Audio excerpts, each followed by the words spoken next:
komunitas simposium mengangkat tema politik, filsafat politik, filsafat politik. Yang dimana kalau dari beberapa kajian yang pernah dilaksanakan di simposium, nuansa politik atau tema-tema tentang politik sudah pernah digelar juga. Cuman kali ini mungkin versi barat ya. Oke. Nah, pada kesempatan hari ini kita akan membahas tentang pemikiran dari Hannah Arendt, yang dimana pemikiran beliau yaitu totalitarianisme. Di series diskusi yang 270. Sebentar lagi kita menuju 300 ya. Semoga komunitas simposium makin kompeten dalam menggelar kajian-kajiannya dan bisa memberikan nuansa baru terhadap pasca literasi. Oke, tak lupa pula salawat serta salam kita panjatkan kepada baginda kita Nabi besar Muhammad Sallallahu Alaihi Wasallam yang telah membawa kita dari alam kebodohan menuju alam yang penuh dengan ilmu pengetahuan seperti saat ini. Oke, tanpa berlama-lama ya, mungkin di antara teman-teman yang hadir di simposium ataupun teman-teman online pernah tahu tentang nama Hannah Arendt. Nah, Hannah Arendt ini merupakan tokoh perempuan. Dia asal Jerman. Untuk tempat lahir dia di Leiden, provinsi Hannover, Jerman, dan tanggal lahir Hannah Arendt yaitu 14 Oktober 1906.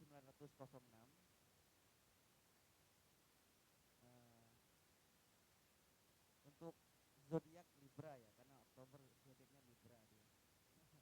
Jadi sekaligus ya banyak requestan dari komentar-komentar yang iseng-iseng pengen lebih tahu apakah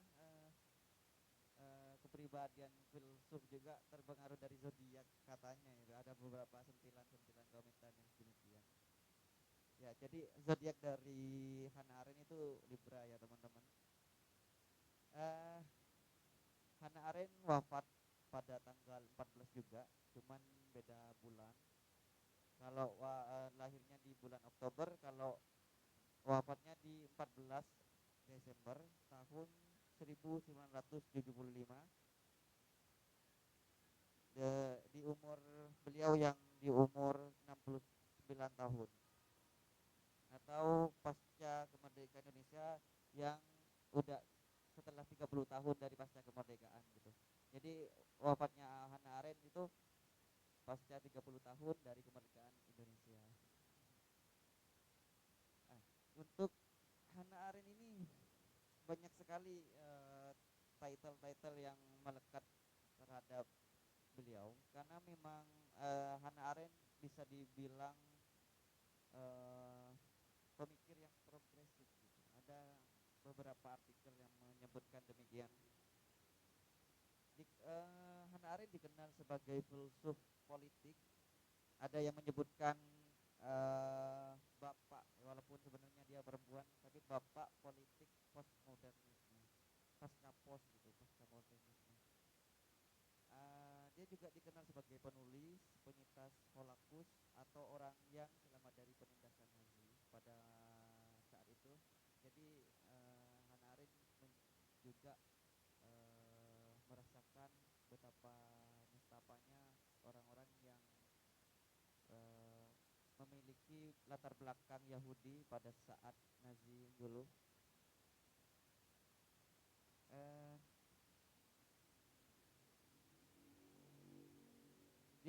Dia dikenal sebagai filosof yang masyhur di abad ke-20. Dia mengamati tentang perpolitikan itu dari semenjak abad 19 sampai abad 20. Cuman masyhurnya atau dikenalnya di abad 20 gitu. Untuk eh, tempat wafatnya, Hannah Arendt wafat di Manhattan atau New York City, Amerika di umur 69 tahun. Suami dia pernah mengalami eh, perceraiannya. Jadi dia menikah 2 kali ya, teman-teman. Yang suami yang pertama itu namanya Janter Anders. Dia merupakan eh, orang yang tidak sama dengan Hannah Arendt. Maksud ketidaksamaannya, Hannah Arendt kan dengan latar lahir dari rahim Yahudi gitu. Sedangkan Gater Andres ini enggak gitu. Sehingga mengakibatkan ketidaksamaan, dan di ketidaksamaan pemikiran serta tujuan serta situasi geopolitik pada saat itu, sehingga mengakibatkan harus berpisahnya Hannah Arendt dengan Anders, sorry. Suami yang kedua namanya Henrik Basser. Sebenarnya kalau dilihat dari kisah percintaan Hannah Arendt ini sangat sosis banget. Saya juga baru tahu bahwasannya para filosof-filosof barat itu juga memiliki cerita romantis yang begitu memukau gitu. Jadi bukan hanya sekedar di pemikirannya saja yang unik untuk dipelajarin, tapi di ranah romantismenya juga gitu. Untuk dari segi pendidikan yang ditempuh oleh Hannah Arendt itu, dia pernah belajar di Universitas Berlin, yang kedua di Universitas Marburg, yang ketiga Universitas Freiburg, dan yang terakhir di Universitas Heidelberg. Ya, susah banget ya. Untuk mahakarya atau karya tulisnya ada 1, 2, 3, 4, 5. Ada 5. Yang pertama itu The Origin of Totalitarianism, yang dimana buku inilah yang akan kita bedah atau kita menjadi materi kita dalam ranah diskusi pada kesempatan kali ini. Buku yang pertama ini atau dengan judul The Origin of Totalitarianism ini ditulis dari tahun 1944 dan dipublis di tahun 1951. Dan karya yang kedua The Human Condition dipublis di tahun 1958, dan yang ketiga Eichmann di Yerusalem, dan On Revolution, dan yang terakhir The Life of the Mind, yang dimana karya yang terakhir ini belum sempat diselesaikan gitu, karena keburu beliau wafat gitu. Wafatnya Hannah Arendt itu secara tiba-tiba gitu, padahal dengan kondisi tubuh yang bisa dikatakan sehat secara jasmani dan rohani.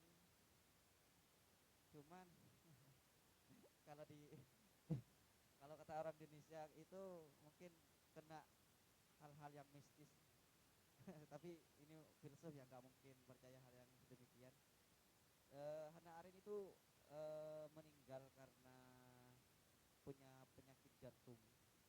Jadi tiba-tiba jantungnya kambuh gitu, sehingga dia wafat di umur 69 tahun. Ya, dia juga seorang perokok aktif, perempuan dengan perokok aktif. Oke, mungkin itulah segelintir dari tokoh kali ini. Mari kita bersama-sama menuju ke pemikiran Hannah Arendt tentang totalitarianisme. Sebenarnya buku asli yang ditulis oleh Hannah Arendt itu berbahasa asing ya. Ya pastilah karena dia asal Jerman gitu. Cuman eh, oleh siapa lupa saya namanya itu diterjemahkan dan dipublish di tahun yang sama di Universitas Obor Indonesia. Saya memahami totalitarianisme ini cukup apa ya, menguras energi banget soalnya bahasa asing. Saya coba translate secara manual, cuman kebantu AI juga. Cuman untungnya bisa dibantu dari beberapa literatur pendukung lainnya gitu. Mungkin dari teman-teman yang di rumah melihat judul totalitarianisme mungkin ada gambaran ya, tolong di komentar ya apa menurut kalian semua tentang totalitarianisme gitu. Oke. Sebenarnya mengenai pengertian totalitarianisme ini banyak sekali yang dari para tokoh-tokoh yang memberikan pengertian.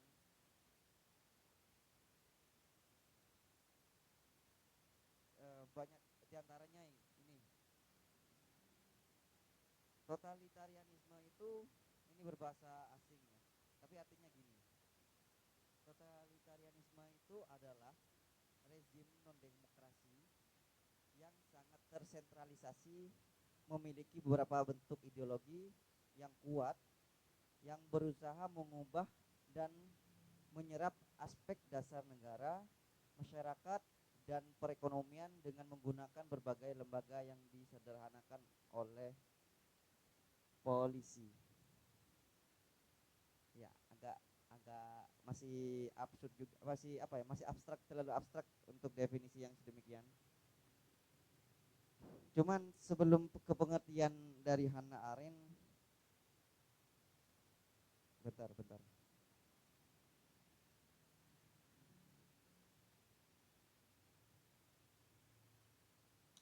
Saya paparkan secara dari rentetan dari buku The Origin of Totalitarianism. Sebenarnya banyak sekali yang dibahas Hannah Arendt sampai saya kebingungan juga untuk mengambil benang merah. Cuman ya semoga saja bisa terjelaskan ya teman-teman. Saya juga belajar juga, belum begitu paham juga. Cuman kira-kira saya usahakan untuk menyampaikan semaksimal mungkin. Oke. Di buku The Origin of Totalitarianism itu di bagian pertama Hannah Arendt menyinggung tentang antisemitisme di Eropa Barat. Oke.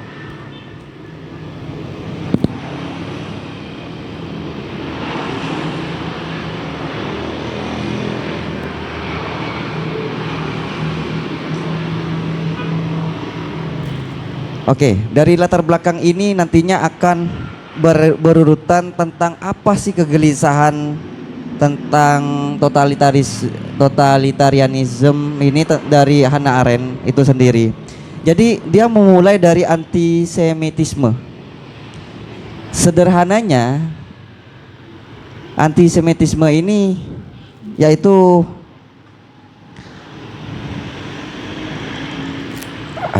sorry iya benar antisemitisme benar. Hannah Arendt dalam bukunya itu ingin menjelaskan tentang fenomena sosial yang terjadi pada masyarakat Yahudi dan juga orang-orang yang memiliki kulit hitam. Jadi di sini serba rasisme. Keywordnya rasisme di sini.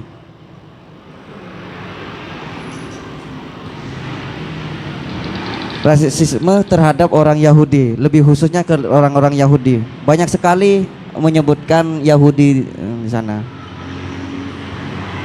Yang dimana Yahudi sebenarnya di bagian bab pertama itu Hannah Arendt ingin inti dari di bab pertama itu Hannah Arendt ingin mengkritik kepada orang-orang Yahudi agar mereka memahami antara satu dengan lainnya.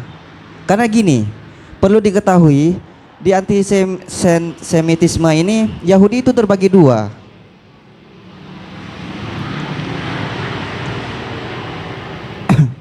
Terbagi menjadi dua. Jadi dua kategori, dua kelas. Yang pertama Yahudi Parvenu.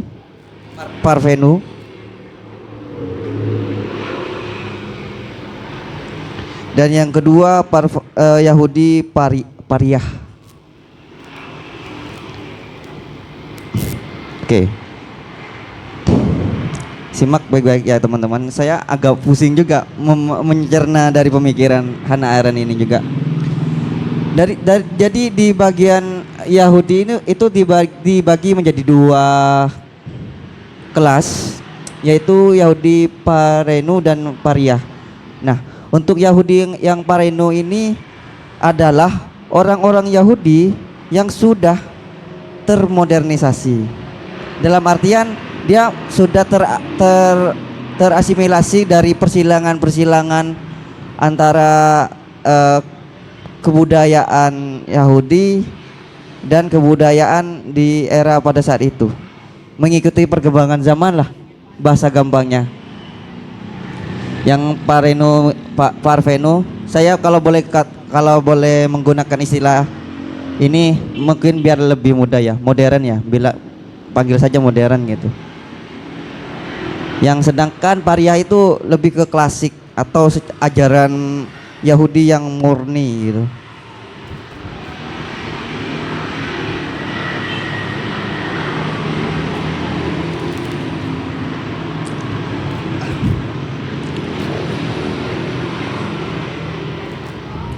Nah, karena dalam pembagian kategori kedua Yahudi ini ada Yahudi Parvenu dan yang kedua Pariah. Di sini terjadi fenomena sosial yang tidak diharapkan. Karena gini, karena Parvenu sudah tahu, dia menyadari bahwasannya Yahudi Parvenu adalah Yahudi yang tingkatannya lebih istimewa daripada yang Pariah. Maka kesempatan untuk menjadi pemangku kebijakan ataupun pihak-pihak pemerintahan di kota di sebuah negara itu untuk yang Pariah tidak diberikan kesempatan gitu, karena dianggap Yahudi Pariah ini adalah Yahudi yang klasik gitu, yang kalau boleh dibilang ya maaf ya, yang tertinggal gitu. Sedangkan yang layak untuk menjadi seorang pemimpin itu mending yang Yahudi Parvenu gitu. Salah satu contoh tokoh yang berhasil lolos di pemangku jabatan di Benyamin siapa gitu, lupa, agak panjang. Kalau nggak salah di daerah Mesir. Benyamin siapa ya, lupa gitu. Bukan Benyamin Netanyahu ya. Oke.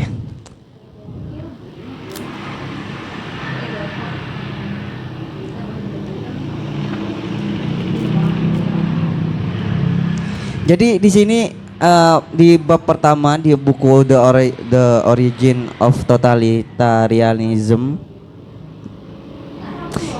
di bagian pertama itu sebenarnya Hannah Arendt ingin mengkritik Yahudi secara umum gitu, agar kelas-kelas itu tidak tercipta gitu. Kelas-kelas itu tidak ada. Yahudi ya Yahudi saja gitu. Yahudi selayaknya ajaran yang sebagaimana dari kitab-kitab suci yang dalam ajarannya itu gitu. tidak terafiliasi terhadap hal-hal apapun. Nah, itu yang di bagian pertama. Ini di bagian yang kedua. Selamat datang Syekh Al Faruqi.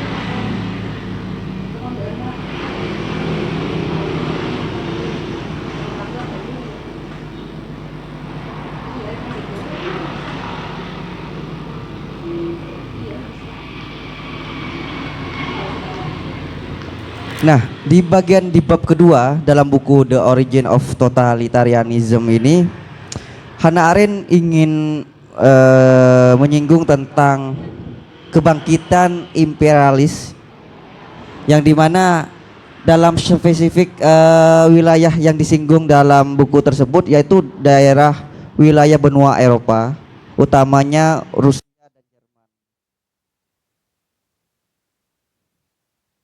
Nah, tadi di bagian pertama ini kan terjadi rasisme ya, rasisme. Di bagian bab kedua juga rasisme juga, menyinggung tentang rasisme juga.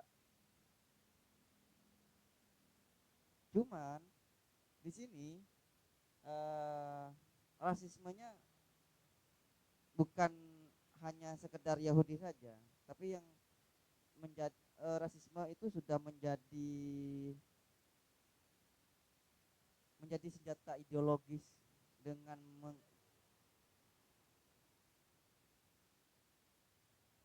menggagas perlunya di dalam pemerintahan itu ras-ras unggul atau ras-ras superior di atas ras-ras inferior. Jadi di imperialisme itu timbullah dua kelas juga. Yang pertama ras superior.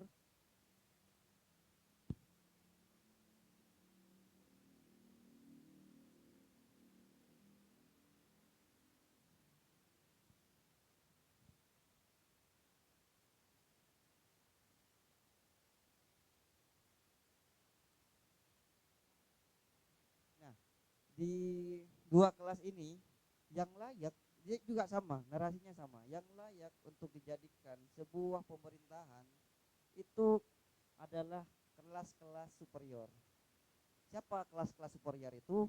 Orang-orang yang memiliki modal atau dalam bahasanya borjuis gitu, orang-orang borjuis. Karena di dalam penjelasan imperialisme itu bukan hanya sekedar kapitalis, ternyata ada yang lebih gawat lagi bahasanya gitu. Tapi pasar global gitu. Di atasnya kapitalis itu pasar global. Kalau kapitalis mungkin kalau dalam analogi sederhananya gini. Kapitalis itu adalah sistem perekonomian, hanya cakupannya di cakupan negara saja, di dalam negara saja. Tapi kalau pasar global dalam imperialisme ini wilayahnya cukup luas, seluruh dunia bahkan, untuk menguasai daerah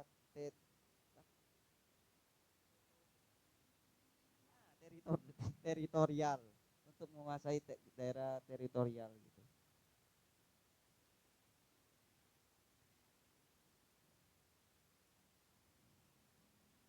Jadi yang mendominasi di dalam di dalam kebangkitan imperialis yang dikatakan Hannah Arendt itu adalah orang-orang yang borjuis. Jadi orang-orang yang bermodal, dialah yang mampu mengatur apapun yang ada di negaranya gitu.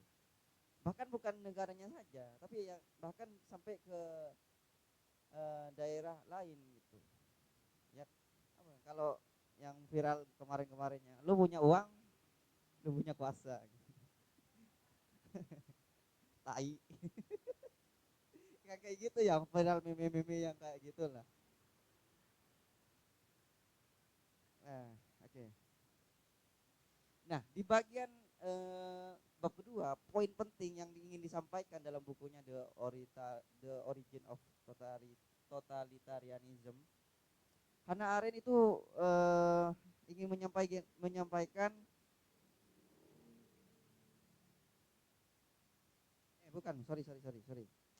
Jadi di bagian di bab kedua itu Hannah Arendt itu ingin eh, mengamati dalam dunia imperialisme ini adalah munculnya gerakan-gerakan PAN, gerakan PAN gitu. Kalau di Jamaluddin Al-Afghani pan-Islamisme dulu pernah dibahas. Sekarang di Hannah Arendt juga ada muncul gerakan-gerakan PAN. PAN ini dalam bahasa sederhananya adalah persatuan gitu, penyatuan atau aliansi.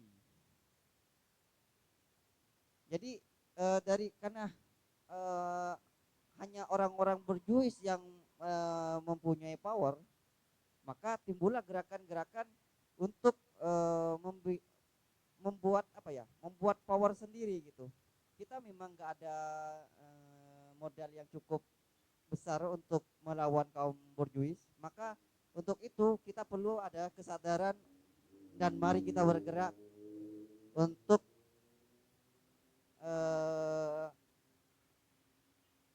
melakukan hal yang serupa.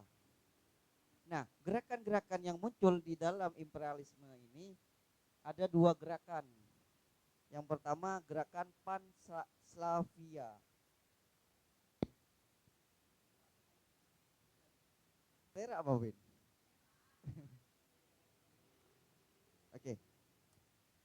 Jadi di dalam bab yang kedua dalam buku The Origin of Totalitarianism dalam karya Hannah Arendt itu muncul dua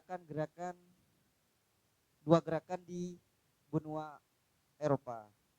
Yang pertama gerakan Pan-Slavia yang dimana titik gerakan tersebut di negara Rusia. Sedangkan gerakan yang kedua gerakan Pan Germania yang bertitik pusatkan di Jerman. Nah, apa tujuan gerakan-gerakan tersebut? Kita pernah dengar gak bahwasanya bangsa Yahudi itu pernah terjadi genosida atau pembunuhan secara massal. Jadi gerakan itu untuk meniadakan orang-orang Yahudi, baik itu Yahudi yang tadi yang dibagi jadi dua, Yahudi Parvenu dan yang kedua Yahudi Paria. Kenapa pembantaian gerakan-gerakan tersebut yang dilakukan oleh Pan Slavia di Rusia ini dan di Jerman? Kalau di Jerman itu dipimpin Nazi ya. Jadi kenapa orang-orang Yahudi pada saat itu dibantai gitu? Dengan alasan apa kira-kira? Ternyata kata Hannah Arendt ini dalam perspektif Hannah Arendt, orang Yahudi itu adalah orang-orang yang memiliki daerah teritorial susah ya. Intinya daerah kekuasaan yang cukup bisa diambil sumber daya alam. Jadi orang-orang Yahudi ini memiliki daerah yang bagus untuk dijadikan ladang bisnis gitu. Yang namanya juga imperialisme untuk memperkaya, untuk mencari keuntungan sebesar-besarnya. Makanya untuk itu yang perlu dibasmi itu orang-orang Yahudi. Maka dari itu orang Yahudi itu sebagian ada yang berpindah negara itu, bermigrasi ya, bermigrasi ke tempat-tempat yang sekiranya dirasa aman. Dan termasuk Hannah Arendt ini adalah orang yang selamat gitu, orang yang selamat dari pembantaian Nazi pada era itu gitu. Jadi alat untuk eh apa ya? Untuk melanggengkan gerakan itu kayak bukan kayak langsung hajar menghajar enggak, tapi dia melalui dari, kalau bahasanya itu camp apalah, black campaign ya, black campaign gitu, kayak melakukan sekumpulan orang-orang dengan ada orator ya, kayak demo-demo gitu. Jangan ya, katakanlah saya memberikan mimbar tentang ketakutan gitu. Intinya gerakan di dalam Pan Slavia dan Pan Germania ini menebar ketakutan kepada masyarakat-masyarakatnya gitu. Hati-hati kalau ketemu dengan orang-orang Yahudi. Dia orang-orang yang apa gitu. Yang namanya juga isu. Sama halnya dengan di dalam Indonesia gitu. Apapun kalau ketika sudah mau menjelang pilkada, pilpres ataupun pemilihan secara umum, pasti banyak sekali hal-hal yang digoreng gitu. Baik ini ya bukan goreng sawit, tapi entah itu karena etnis lah, karena ras lah, apalagi agama. Yahudi kan adalah agama gitu, kepercayaan. Jadi yang digoreng di sini di dalam gerakan ini adalah orang-orang Yahudi gitu.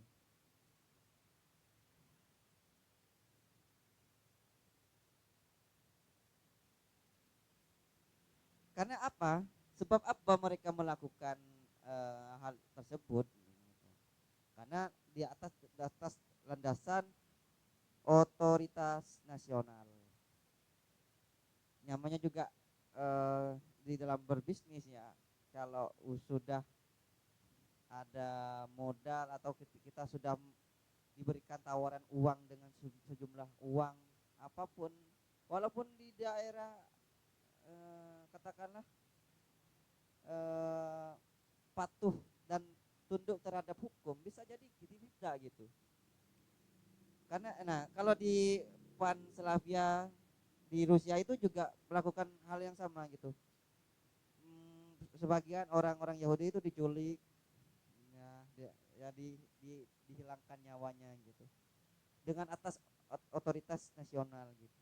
Mereka apatis, gak peduli ada hukum atau gimana. Karena yang berkuasa pada saat itu memang orang-orang yang memiliki modal besar atau borjuis gitu. Bukan lagi kapital, tapi pasar global gitu. Lebih ke pasar global secara nasional, internasional. Sorry.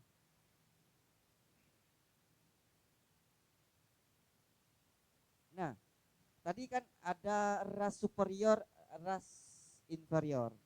Siapakah kira-kira yang dikatakan sebagai ras superior dan ras inferior di sini? Nah, dalam dalam buku Hannah Arendt, di bukunya itu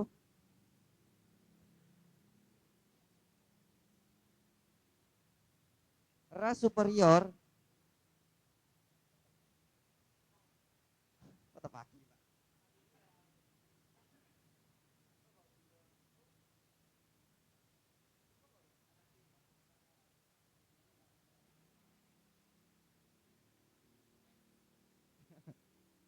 oke ya, lanjut ya. Selamat datang Mas Sofan Ali Imron. Bentar, saya minum dulu.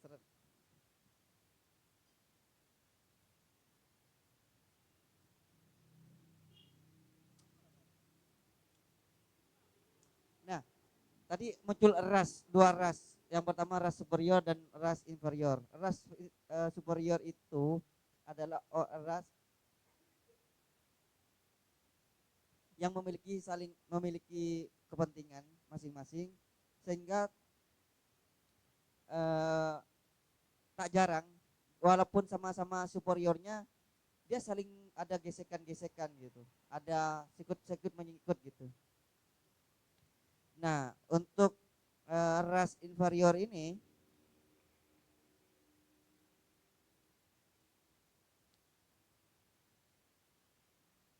adalah orang-orang Yahudi, orang yang berkulit hitam, atau ras superior itu adalah orang yang memiliki kepentingan, atau orang berjuis. Untuk ras yang inferior itu orang Yahudi dan orang yang berkulit hitam. Itu. Karena memang rasis banget di sini. Saya bacanya kayak gimana gitu. Jadi di eh, di gerakan ini termasuk rezim ya. Katakanlah gerakan-gerakan ini adalah inisiatif dari rezim-rezim. Kalau rezim di Rusia namanya rezim Salafia, untuk yang di Jerman rezim Germania. Nah,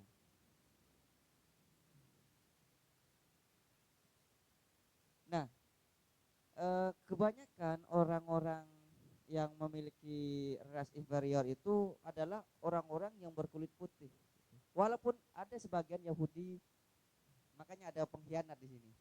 Ada Yahudi yang di kelas ini ya, yang Parvenu, dia selain Parvenu dia memiliki modal sehingga dia walaupun Yahudi tapi mendapat pengecualian untuk tidak di ya gitulah kira-kira. Maka dari itu muncullah pengertian apa yang dimaksud totalitarianisme. Ini yang menurut Hannah Arendt. Ini dihapus ya.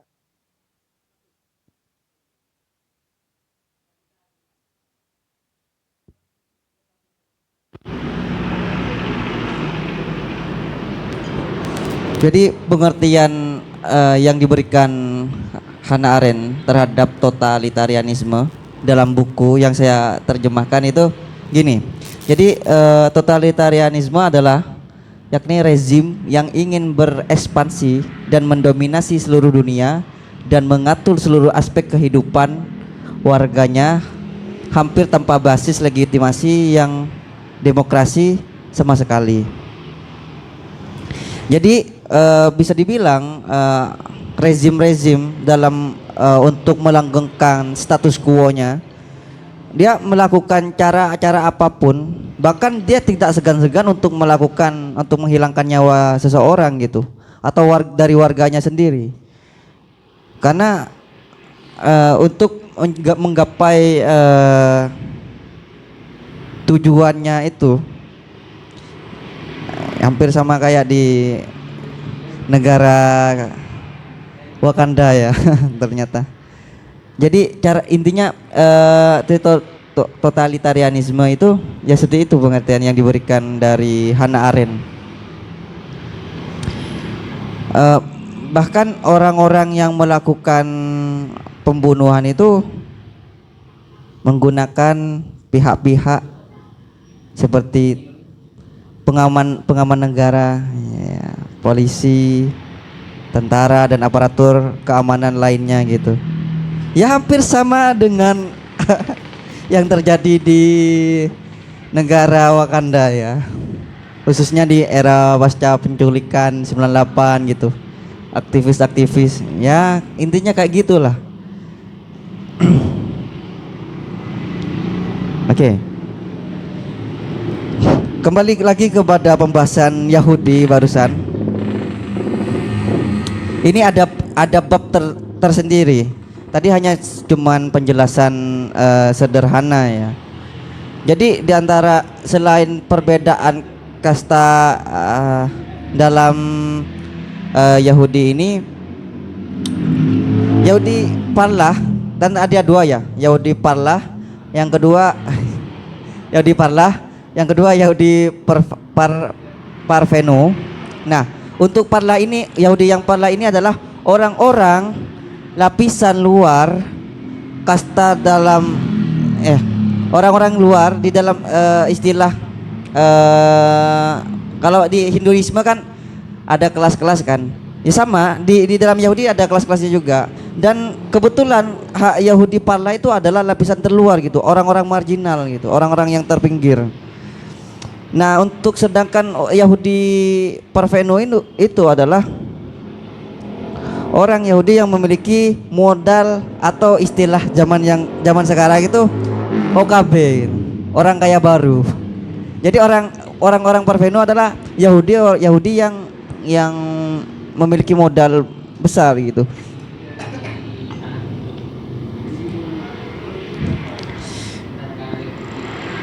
Oke. Sampai sini ada yang mau ditanyakan? Sementara teman-teman ada didiskusikan di antara hal ini. Ada yang didiskusikan atau saya lanjut?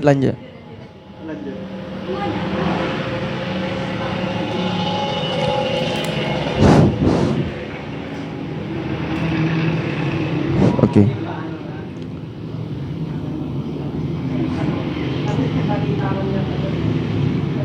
Oke. Jeda. Oke. Jadi dari pengertian ini para rezim itu ingin menaklukkan bukan dalam ruang lingkup yang kecil tapi lebih luas. Kalau dalam buku yang dari Hannah Arendt itu bukan menggunakan istilah masyarakat tapi massa gitu. Jadi lebih kepada massa. Ya Mas Faruk ya, massa. Apa massa Mas Faruk? Oh, itu massa. Ini massa. Iya sama-sama sih sebenarnya. Cuman massa yang dimaksud dalam Hannah Arendt ini gini, dia memberikan garis besar apa bedanya antara rakyat dan massa gitu. Antara coba enggak bukan saya nanya gini maksudnya Hannah Arendt itu memberikan garis tebal gitu apa yang menjadi pembeda antara rakyat dan massa. Dia membedakan dengan kalimat yang gini. Kerumunan massa pada hakikatnya merupakan sebuah kelompok yang mewakili ampas-ampas semua kelas masyarakat. Hal ini membuat kita begitu mudah menyamakan kerumunan massa dengan rakyat.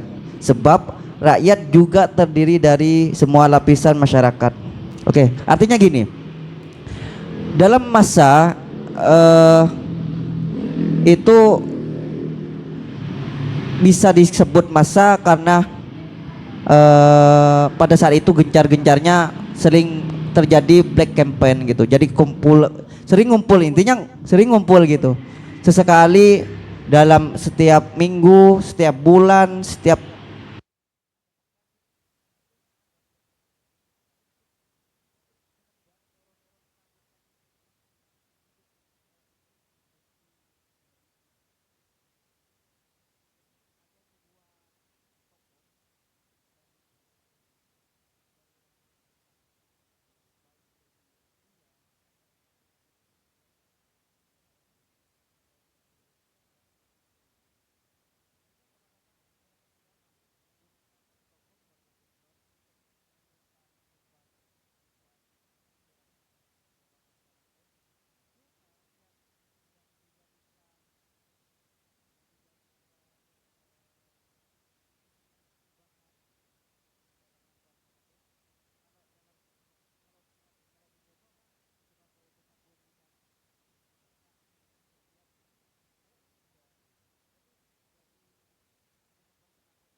Baik, terima kasih pemaparannya penyaji pada sore hari ini.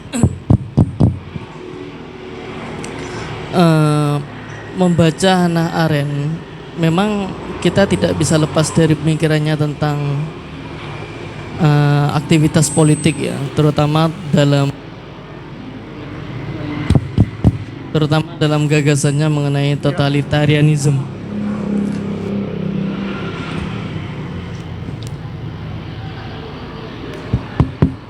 Oke, totalitarianism ini salah satu identik dengan Hannah Arendt ya, meskipun masih banyak juga tokoh-tokoh yang lain.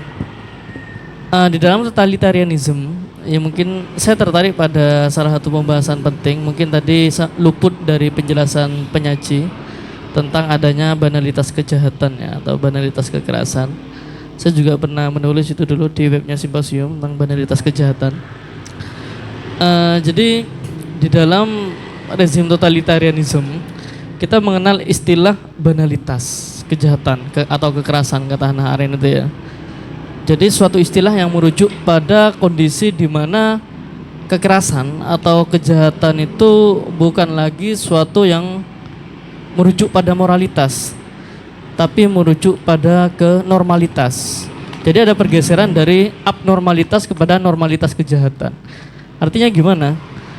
Artinya dalam rezim totalitarianism, Hannah Arendt itu mengaca pada suatu rezim yang dimiliki oleh Nazi pada waktu itu ya. Di situ ada tokoh perwira militer yang namanya Adolf Eichmann namanya ya. Adolf Eichmann, ia adalah perwira militer yang dia sangat patuh sekali terhadap atasannya dalam rezim Nazi pada waktu itu ya. Sehingga apapun yang diperintahkan oleh atasannya dia ikuti, termasuk salah satunya dalam melakukan kekerasan dan kejahatan. Nah, di sini kita melihat bahwasanya unsur moralitas ketika masuk ke dalam ranah rezim totalitarianism itu seolah-olah tidak ada campur tangan agama lagi. Moralitas itu terutama dalam berbicara masalah kejahatan dan kekerasan ya. Artinya apa? Artinya ketika kita atau seorang ketika masuk ke dalam rezim totalitarianism, baik dia itu polos, baik, jahat, mereka akan melakukan suatu upaya untuk mematuhi atau melakukan kekerasan dengan dalih kepatuhan. Nah ini coba bisa dijelaskan lebih lanjut oleh penyaji bagaimana Hannah Arendt ini bisa menjelaskan banalitas kejahatan, terutama yang berkaitan dengan moralitas dalam ranah rezim totalitarianisme. Seperti itu ya.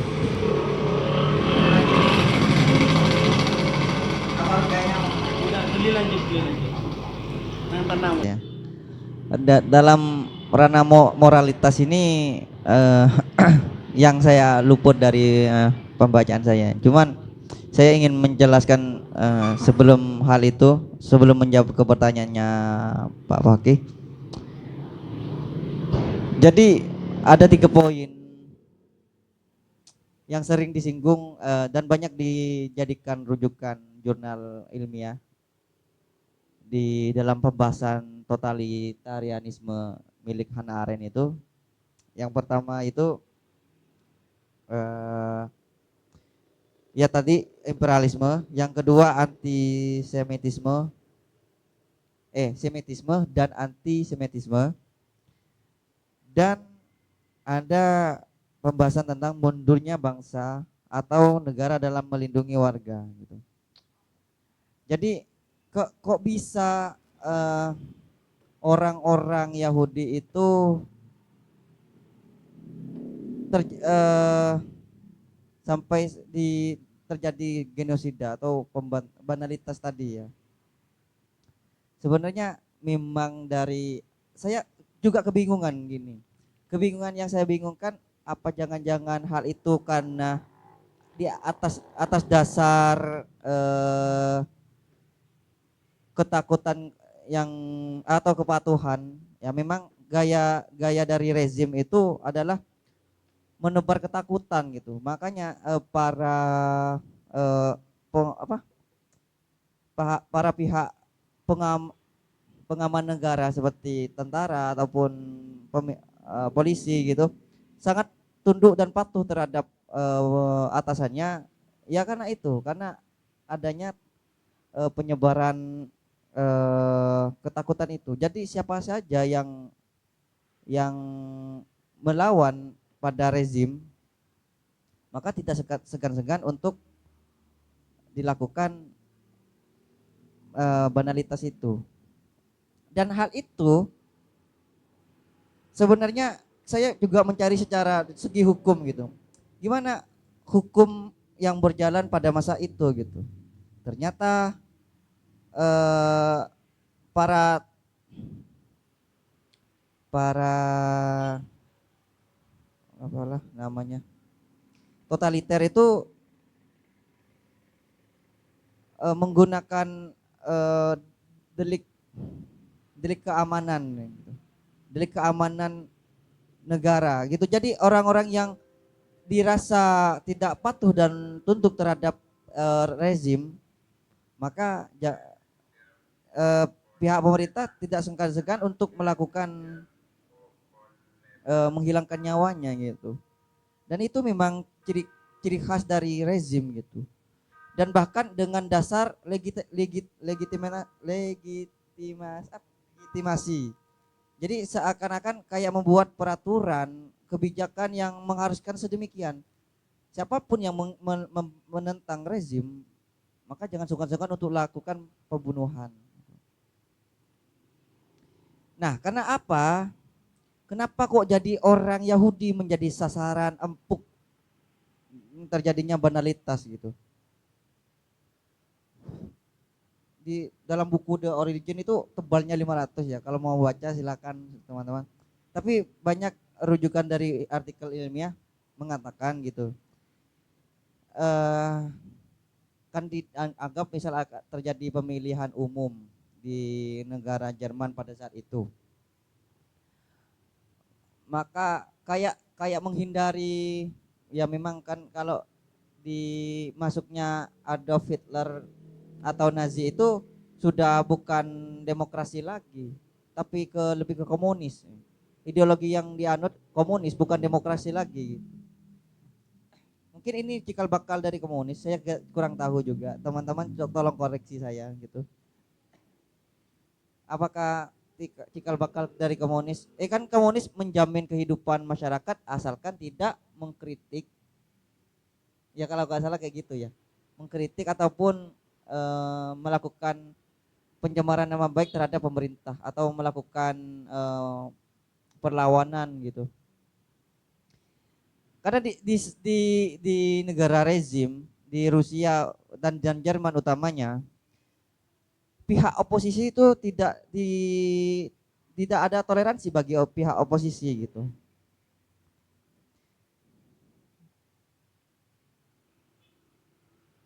Dan sangat dibatasi.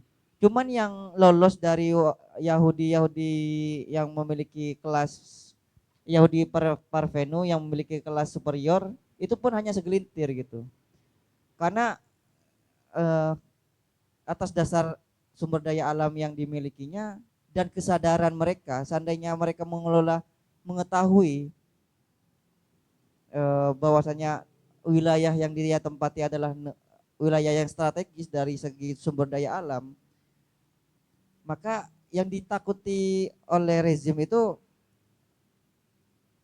takutnya sampai-sampai orang-orang Yahudi itu, penduduk masyarakat yang itu sampai tahu gitu. Jadi sebelum mengetahui hal itu, maka dilakukanlah banalitas terhadap orang-orang Yahudi. Atau teman-teman ada yang ingin membantu saya untuk menjawab? Atau ada pertanyaan lagi lain selain itu? Kita skip dulu yang itu. Baik. Saya apa ya? Saya cukup apa ya tadi ya? Mendengar dari yang disampaikan oleh Kak Fakih tadi membuat saya teringat memang ada sedikit catatan di situ ketika Hannah Arendt mengkaji tentang apa yang dilakukan Hitler waktu itu. tentang kejahatan perang itu bagaimana sikap bawahan itu mengikuti atasannya gitu ya. Hingga kemudian siapa yang bertanggung jawab atas tindakan itu dan lain-lain, dan apakah bawahannya itu berhak menolak atau bagaimana begitu. Itu di dalam kasusnya itu yang bawahan itu mau tidak mau kan waktu itu kan ikut atasan. Tapi kemudian ketika dari diskursus yang diadakan oleh Hannah Arendt itu membuat bahwa meskipun dalam militer itu apa ya, patuh pada atasan, kali senior tetap senior, bahkan di dalam kepolisian pun juga begitu. Dan itu terjadi pada kasus siapa kemarin? Kasus siapa itu? Nah, Sambo dan lain-lain. Itu kan efeknya juga ke hukum gitu. Jadi yang dilakukan Hannah Arendt meneliti itu bagaimana cara kajiannya ketika ada kita dihadapkan dengan hierarki perintah yang seperti itu, apakah sebagai manusia kita wajib melaksanakan perintah itu atau tidak atas pertimbangan kemanusiaan dan lain-lain. Disitulah mungkin moral itu terselip gitu. Apakah sebagai prajurit kita bisa menolak atau tidak dan lain-lain, dan kita juga melihat kasusnya kemarin di kasus itu. Bagaimana yang bawahan itu harusnya diadili seperti apa dan lain-lain. Juga jadinya seperti halnya ada kaidah bahwa tindakan hukum juga bisa dilakukan sebelum putusan hukum gitu. Kayak umpamanya FBI kan sebelum ada pengadilan hukum, tindakan hukum dilakukan lebih dulu gitu. Kayak bagaimana mencegah ini, melakukan penangkapan lain-lain, meskipun pengadilan tidak mengatakan itu sebagai teroris, anarkis dan lain-lain, tapi tindakan hukum lebih dulu diambil daripada putusan hukum itu sendiri. Nah, dari catatan kaki yang disampaikan Kak Baki tadi, saya rasa juga menarik untuk dibahas gitu lebih dalam Kak Fakih tentang kajian Hannah Arendt itu tentang perintah kepada si jenderal siapa tadi, Adolf Eichmann itu bagaimana perkembangannya dan apa kajiannya di dalam hukum dan kasus yang terjadi itu apa hubungannya dan lain-lain. Memang ranah itu memang menarik ya untuk dibahas. Cuman kalau ditanya secara segi moral, saya belum bisa untuk menjawab ya.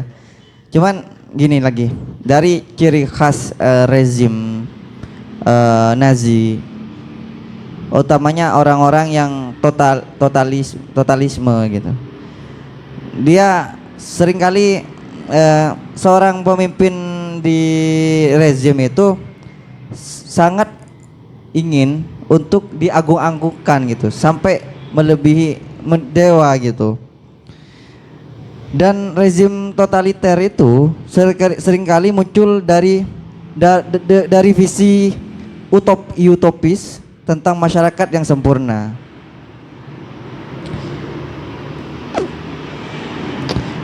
Dan rezim totalitarianisme ini ingin menjadikan negara untuk menolak liberalisme, yaitu tidak ada hak, tidak ada kebebasan dan pemerintahan berdasarkan hukum. Jadi yang ingin diciptakan dalam pemerintahan totaliter itu ingin menghilangkan liberalisme, yaitu dia meniadakan hak, baik itu hak asasi manusia, hak untuk bertahan hidup, hak untuk bekerja. Intinya menghilangkan itu. Yang kedua, menghilangkan kebebasan. Dan yang ketiga, pemerintah ingin menghilangkan pemerintahan yang berdasarkan hukum. Jadi memang relate banget gitu. Apa yang terjadi, yang dilakukan oleh Adolf Hitler atau oknum Nazi dalam melakukan banalitas terhadap orang-orang Yahudi atas dasarnya memang mereka tidak menginginkan pemerintahan yang berdasarkan hukum gitu. Yang sekarang PDW kalau bahasanya ini ya Mas Faruk. Kayak gitu beneran. Dia jangankan permasalahan masyarakat atau permasalahan negaranya, permasalahan pribadi ataupun keluarga para oknum-oknum rezim ini, dia tidak segan-segan untuk melakukan hal yang serupa gitu.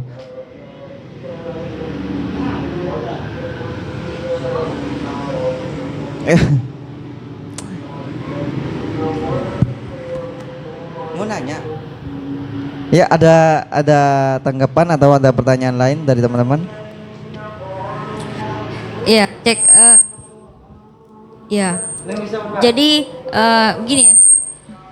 Jadi Nenek bisa ya? iya. Nah, ya. Kameramen yang sabar. Jadi tadi tentang bagaimana rezim moralitas dipandang dalam totalitarianisme, dalam terutama dalam pemikirannya Hannah Arendt ya.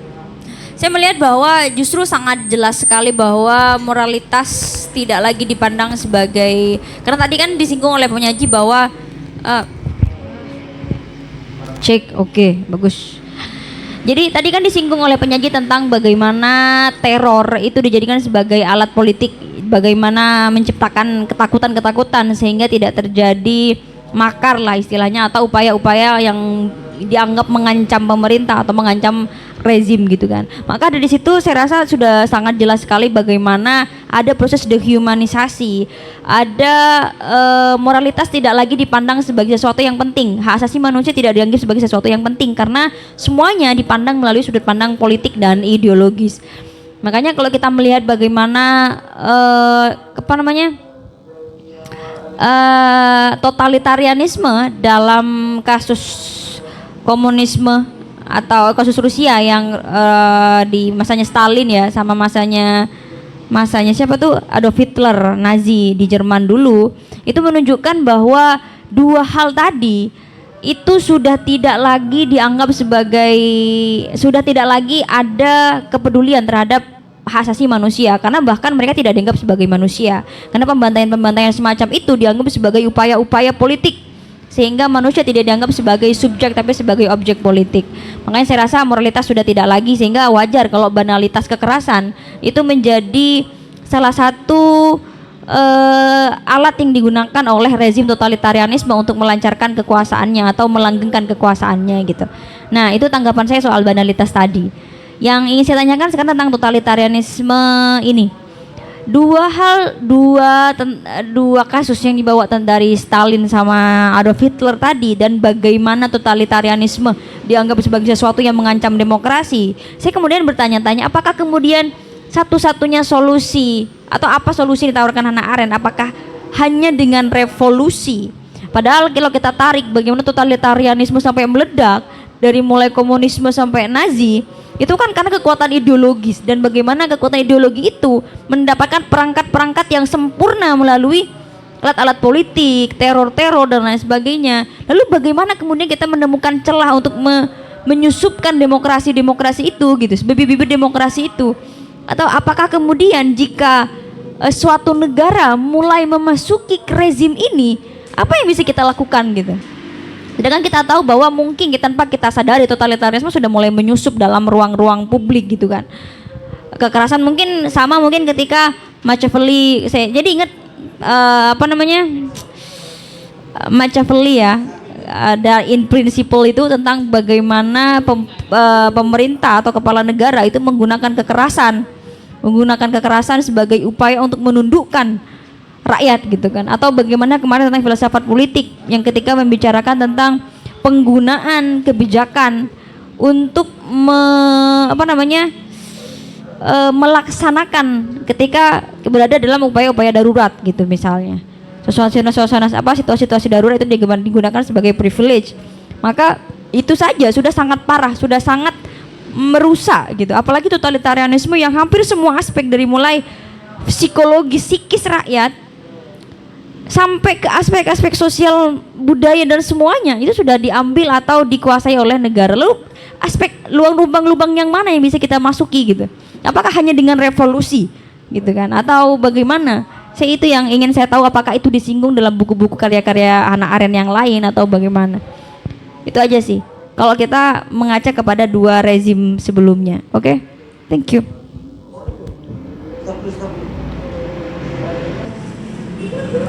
Cek.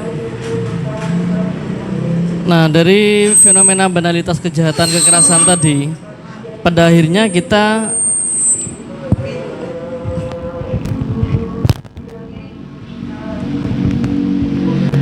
dari kasus banalitas kejahatan atau banalitas kekerasan tadi, pada akhirnya kita atau saya sendiri sampai pada titik mempertanyakan, sebenarnya ketika pada kasus Adolf Eichmann tadi yang melakukan tindakan represif atau kekerasan, kejahatan atas dasar obedience, kepatuhan misalnya ya, apakah memang yang perlu disalahkan itu adalah rezimnya yang menggunakan power sebagai alat utama untuk melakukan represi, atau dari individunya? Karena menurut Hannah Arendt sendiri, orang yang tidak memiliki nafsu atau yang nggak punya keinginan untuk balas dendam, atau yang atau orang yang nggak punya watak keras atau lain sebagainya, itu sebenarnya pada dasarnya mereka juga rentan melakukan tindakan banalitas kejahatan tadi. Nah gitu ya. Ya paham ya? Ya. Nggak usah santai-santai. Jadi saya juga langsung teringat juga dengan fenomena Joker ya. Terkadang orang yang jahat itu dilahirkan dari orang yang baik yang tersakiti. Padahal kalau kata Hannah Arendt itu tidak semuanya. Bahkan baik itu orang yang baik, orang yang buruk dengan latar belakang watak atau kepribadian yang berbeda, itu mereka kalau sudah masuk ke dalam sistem rezim totalitarianisme, mereka akan rentan untuk melakukan banalitas kejahatan tadi.